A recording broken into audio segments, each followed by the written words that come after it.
देखिए, आज की क्लास में हम लोग पढ़ेंगे ट्रांसपोज ऑफ मैट्रिक्स क्या होता है, सिमेट्रिक मैट्रिक्स क्या होता है, स्क्यू सिमेट्रिक मैट्रिक्स क्या होता है। तो एक्सरसाइज 3.3 में हमने ये सब पढ़ना है ट्रांसपोज ऑफ मैट्रिक्स। तो जरा डेफिनेशन को बहुत अच्छे से क्लियर कर देना। देखिए, ट्रांसपोज ऑफ मैट्रिक्स क्या होता है कि interchanging of rose into column, और ऐसे बोल सकते हो कि कॉलम का रो में बदलना। तो जरा ध्यान से देखिए, मैं एक एग्जांपल ले रहा, मान के चलो ए मैट्रिक्स ले लिया जिसके एलिमेंट्स है 1 2 3 4। तो ए ट्रांसपोज किस तरीके से निकलेगा? देखिए, ए ट्रांसपोज को यहाँ तो इस तरीके से डिनोट करते हैं जैसे हम लोग 11th में कंप्लीमेंट को करते थे, या फिर ए पावर टी करके। तो ए ट्रांसपोज कैसे होगा? बताया कि रो को किस में इंटरचेंज करना है, कॉलम में। तो जैसे फर्स्ट रो है, ये फर्स्ट कॉलम बन जाएगा, तो 1 2 बन जाएगा ना, फर्स्ट रो, ये फर्स्ट कॉलम बन जाएगा। सेकंड रो क्या है, 3 4, तो ये सेकंड यहाँ पर कॉलम बन जाएगा। बात समझ में आ गई? चलो एक एग्जांपल और करते हैं। मान के चलो एक मैट्रिक्स ले रहा मैं 1 4 6 7। तो ट्रांसपोज कैसे निकलेगा इसका? ए ट्रांसपोज निकलेगा इसका, देखिए 1 4 कॉलम बन जाएगा, 6 7, है ना। तो मतलब ट्रांसपोज क्या होता है? Interchanging of rose into column, या उल्टा बोल दो इंटरचेंजिंग ऑफ कॉलम इनटू रो।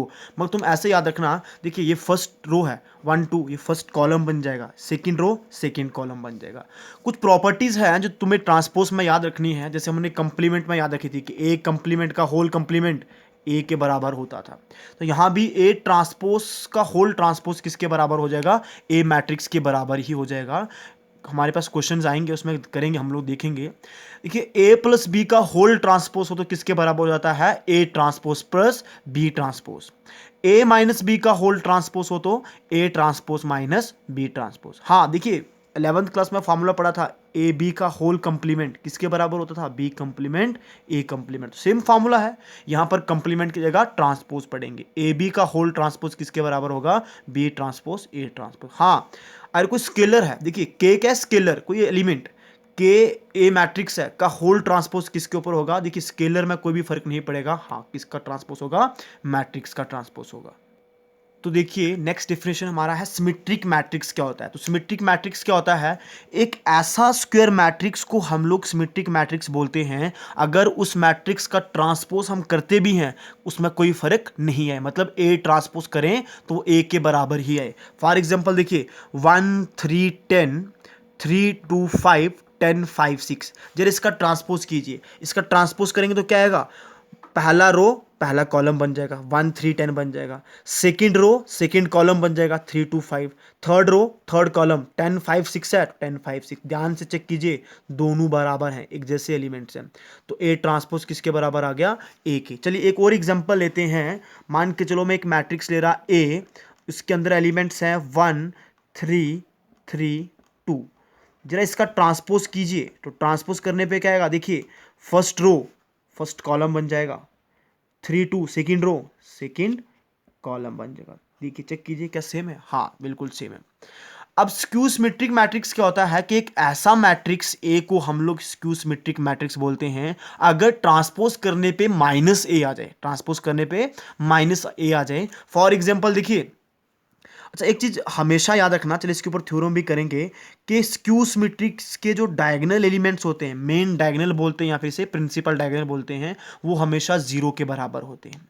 तो देखिए एक मैट्रिक्स लिया मैंने जिसके एलिमेंट्स ये रहे, अगर मैं इसका ट्रांसपोज करता हूं तो क्या आएगा? देखिए जरा ध्यान से देखिए, मैं यहां पे सॉल्व करता हूं। अगर इस मैट्रिक्स का मैं ट्रांसपोज करता हूं इस मैट्रिक्स का, तो क्या आएगा? फर्स्ट रो क्या बन जाएगा? फर्स्ट कॉलम बन जाएगा। Second row second column, third row third column. मगर ये तो ए के बराबर नहीं हुआ, नहीं हुआ ना। सिमेट्रिक मैट्रिक्स क्या कहता है कि ए ट्रांसपोज माइनस ए के बराबर होना चाहिए। अब जरा ध्यान से देखिए, अगर मैं यहां से माइनस कॉमन लेता हूं इस पूरे एलिमेंट से, तो क्या हो जाएगा?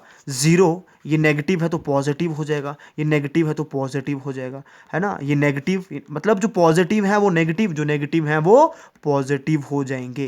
जरा ध्यान से चेक करो, क्या ये और ये मैट्रिक्स सेम है? हाँ बिल्कुल सेम है, तो लिख सकते हैं माइनस ए के बराबर। तो हमेशा याद रखना, सिंपल सा डेफिनेशन याद रखना है। सिमेट्रिक मैट्रिक्स क्या होता है कि जब किसी भी मैट्रिक्स का ट्रांसपोज करते हैं, मान के चलो A transpose is equal to, अगर ए आता है तो तुम्हारा सिमेट्रिक मैट्रिक्स है। अगर A transpose is equal to minus A आता है तो तुम्हारा स्क्यू सिमेट्रिक मैट्रिक्स है। चलिए एक थ्योरम करते हैं कि prove that all the elements in the main diagonal of skew symmetric matrix are zero. क्या बताया था कि स्क्यू सिमेट्रिक मैट्रिक्स के जो डायगोनल एलिमेंट्स होते हैं, जो मेन डायगोनल होता है, वो जीरो होते हैं। तो प्रूव करके देखते हैं। मानिए A इज इक्वल टू ए आई जे, तुम्हारा कोई मैट्रिक्स है, जनरल बात हो रही है, be the skew symmetric matrix. Matrix कैसा है? स्क्यू सिमेट्रिक मैट्रिक्स है। अब देखिए, अब सिमेट्रिक मैट्रिक्स क्या होता है कि अगर ए आई जे कोई तुम्हारा मैट्रिक्स है तो किसके बराबर हो जाता है? वो ए जे आई, है ना, ट्रांसपोज करने पे उल्टा हो जाएगा। स्क्यू सिमेट्रिक मैट्रिक्स की प्रॉपर्टी ए आई जे है तो माइनस ए जे आई हो जाएगा, है ना। इंटरचेंज, आई यहां रो होता है, जे कॉलम होता है ना, आई रो जे कॉलम इंटरचेंज हो जाते हैं। अब वही चीज लिया है कि अगर ए तुम्हारा कोई स्क्यू सिमेट्रिक मैट्रिक्स है, इसका मतलब ये हुआ कि जो ए आई जे होगा वो माइनस ए जे आई के बराबर होगा। बिल्कुल हाँ, देखिए स्क्यू सिमेट्रिक मैट्रिक्स का डेफिनेशन ही यही कहता है, अगर ट्रांसपोज किसके बराबर आ जाए? माइनस ए के बराबर आ जाए। बट एक चीज देखिए, हम बात किसकी कर रहे हैं? डायगोनल एलिमेंट्स की। अगर मैं इधर ही बात करता हूं, ध्यान से देखिए, ये तुम्हारा A11 होता है, A12 होता है, A21 होता है, A22। तो जरा ध्यान से देखिए, डायगोनल ये रहा तुम्हारा, है ना। यहां I भी बराबर है, J भी बराबर है, इधर भी I भी और J बराबर है क्योंकि A22 है। तो डायगोनल एलिमेंट्स जब भी होंगे I और J आपस में बराबर होते हैं। मतलब देखिए ध्यान से, मैं फिर से रिपीट करूंगा। मान के चलिए तुम्हारा 1 है, 2 है, 3 है, 4 है। इस एलिमेंट को क्या लिखेंगे? A11, है ना। इसको क्या लिखेंगे? A22। इसे क्या लिखेंगे? सॉरी, ये A11 है, ये A12 होगा, फर्स्ट रो सेकेंड एलिमेंट। ये इससे क्या लिखेंगे? A21, second row first element. इसे क्या लिखेंगे? A22। जरा ध्यान से चेक करो ना, डायगोनल एलिमेंट्स क्या है? A11 A22, मतलब आई जे, आई जे। तो तुम देख रहे हो डायगोनल एलिमेंट्स के केस में आई और जे बराबर होते हैं। तो वही चीज तो लिखा है यहां पर कि for diagonal elements I is equal to J. तो इसका मतलब A I I is equal to minus, मैं ए जे आई की जगह आई आई लिख सकता हूं क्योंकि जे और आई बराबर होंगे। डायगोनल एलिमेंट्स की बात हो रही है, ये नेगेटिव है, इस तरफ आएगा तो पॉजिटिव हो जाएगा, ये ट्वाइस ऑफ ए आई आई हो जाएगा, या फिर ए I I is equal to 0/2। ए आई किसके बराबर हो गया? 0 के बराबर हो गया।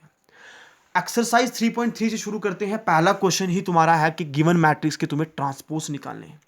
तो ए मैट्रिक्स दिया है, इसका ट्रांसपोज कैसे निकलेगा? ए मैट्रिक्स का देखिए, first row first column, second row second column, third row third column.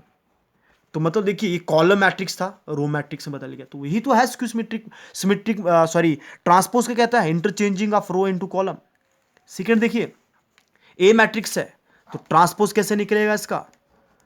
First row first column बन जाएगा, सेकंड रो सेकंड कॉलम बन जाएगा। इसी तरीके से थर्ड पार्ट है कि ए मैट्रिक्स दिया है, हमें इसका ट्रांसपोज निकालना है। तो देयरफॉर ट्रांसपोज किसके बराबर आ जाएगा?